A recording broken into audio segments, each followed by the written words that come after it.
think he's got some serious PSTD problems and stuff like that. Got a DUI recently. I think it's his second one. He's having a hard time and stuff. He's a good guy. He really is. Well, he wanted some patches for his dad. I said, yeah, I'll get him some. Well, his dad, this is Tom. His dad retired Border Patrol 27 years out of California. And Tom came in and we talked. I said, he just commented he was a little bored.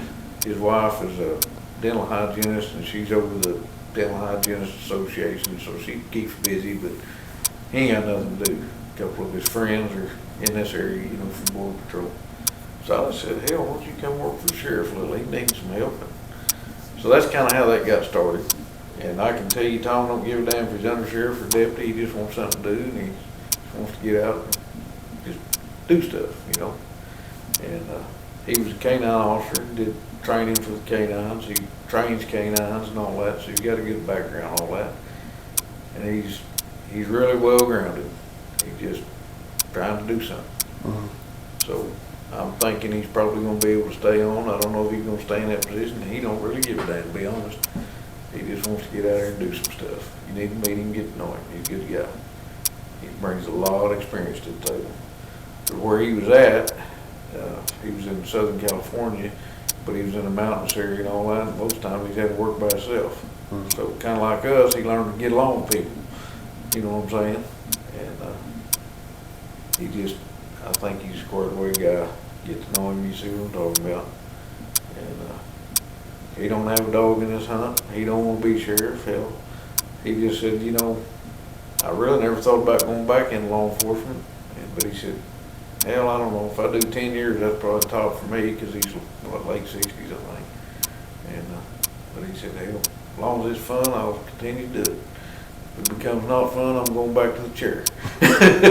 You know.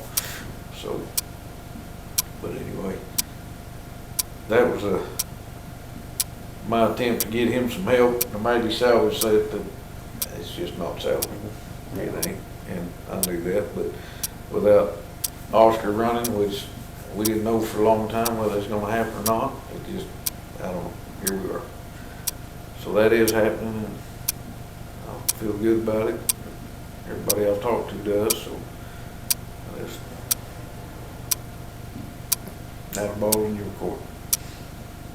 You know, and whatever you decide is fine. That's not what I'm here. I'm not trying to pressure you. I just want you to understand all the back shit that's going on, and kind of the plan for the future if it all works out. But you know, don't think that I'm in this deep. I can't back up at this point. I can tell you that people ain't gonna remember nothing in a year any damn way. That's the way elections are. I always tell the sheriff, so, you know, the first 2 years you got to figure your deal out, but the next 2 years you got to run. And somebody didn't figure that out. Still ain't running. But I think deep down, I don't think he wanted to run at this point. I think he really understood that he needed to do something else. But I think the friction between you and him is the only thing that kept him in that race. You know what I'm saying? Well, but I didn't go to the sheriff's department looking to be the sheriff. That was not the plan. Right. Never was. Never even crossed my mind whenever I went there. Right. I wanted a bigger playground. Yep. I'm tired of being stuck in 2 square miles. Shit, I understand that. So. Well, and you know, here's what Oscar brings to the table too. Not only are you getting a bigger playground, but you're getting some damn good experience to work with. And there's a lot of resources he can pull in a heartbeat that is not available without his involvement. Or, you know, because I'm gonna tell you, I'm not impressed with the task force guy we got. Not impressed with that at all. Hell, honestly, well, I'll just tell you, David offered me that job twice. Once when he first come on, and I'm good friends with Turner, and I said, look, one, I don't think you can meet my pay, which he'd had a hard time, he probably could have, but it'd probably put him in a bind. Because David and I go way back. I'm talking about 93, that far back. And that would have been my dream job, honestly, run that task force. I'd have loved to have done that. And I loved to have done it for David, you know. But there again, I got a wife that not real keen on the idea. She's had about all this, kind of like monkey fucking the skunk. She's had all this law enforcement.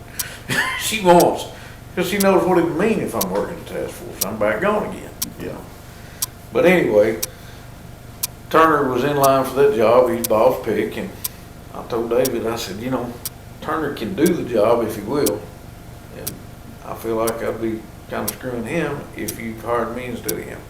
That's really where I'm at on the deal, and I really need to stay where I'm at. But I said, if it don't work out, we'll talk again about it. Of course, Turner didn't work out long. He came to me again. I said, David, I just can't do it. My wife and I was talking about it, and I can't do it. And shit, I'm over 60,000 now. That'd be hard for you to do. And he said, yeah, it really would. But he said, I'll find a way to make it up before we do that. And I just had to say no. I just absolutely had to say no. Then he hired RC, and I advised against it. I said, David, he ain't the task force guy. He's a gang guy out of prisons. And his tactics are not going to work in this environment. He's really not. But what choice did he have at that point? That's really all he had. And of course, his wife was, you know, getting in bad shape at that point. And it's just tough. So I don't know. I hope Dan can find a little better direction with that deal. And I hope he don't offer it to Jason, because Jason needs to keep his ass right where he's at in that pension, like I told him the last time. But I understood him going to the task force. Jason would be good, but the problem with that deal, that retirement sucks. It's just like us over here on the sheriff's side. It just fucking sucks. And he can't afford to pay you over there either. If he'll stay with that PD a little while, he'll have a damn good retirement. You know, he really will. But I don't know.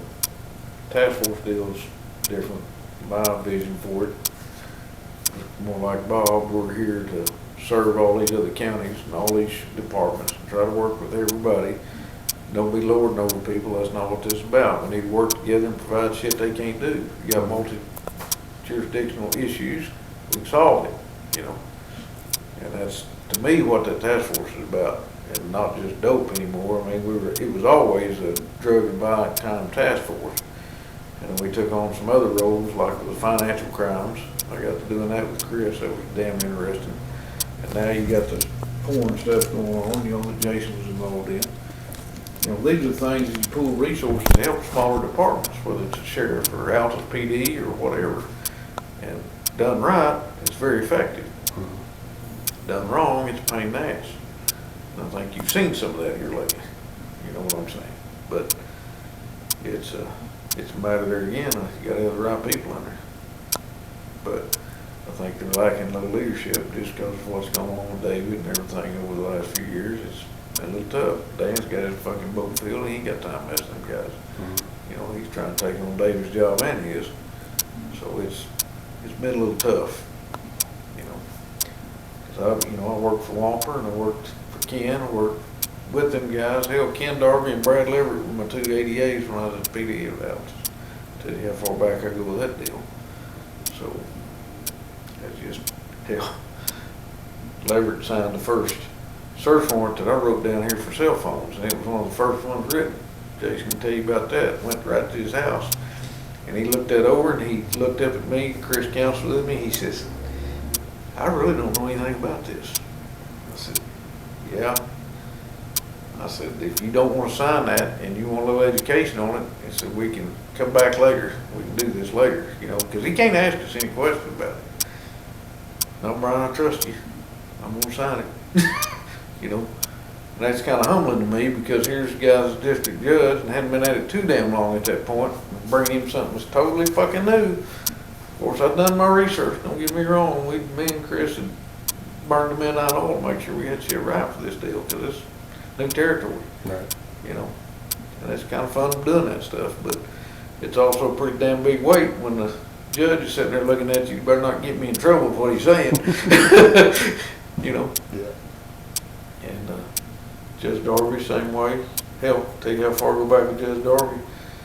When I was in high school, we had sod farm out here. And when Judge Darby built a townhouse, we saw it in his yard. And that's kind of where I met him. And then when I was in the irrigation business, I took care of all his kinfolk over there at Duke's Sprinklers, you know, his dad, his grandpa, all them. We, you know, known that family, just been kind of friends forever.